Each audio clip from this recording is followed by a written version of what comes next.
تو دیگر به پیش وازم دمی در نمی برایی، تو دیگر به شیوه خود بری من نمی سرایی.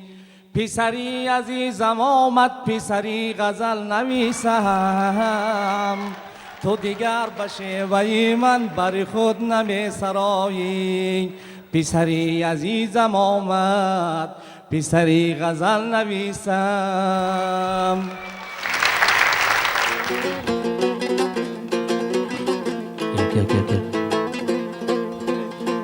آنان که خاک را به نظر کیمیا کنند،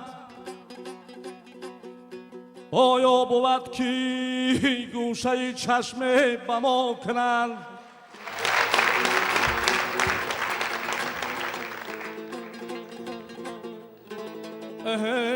حالا درون پرده بس فتنه می رود،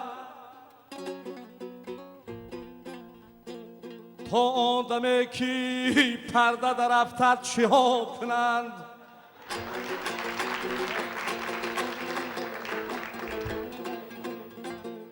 پر به کسم امروز کسی را خبرم نیست، آتش بسری خاک که آن هم بسرم نیست.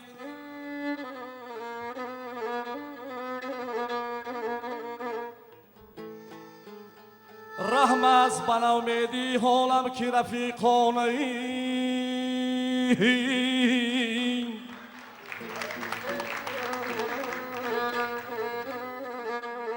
رفتن به جایی که در آنجا گذرم نیست.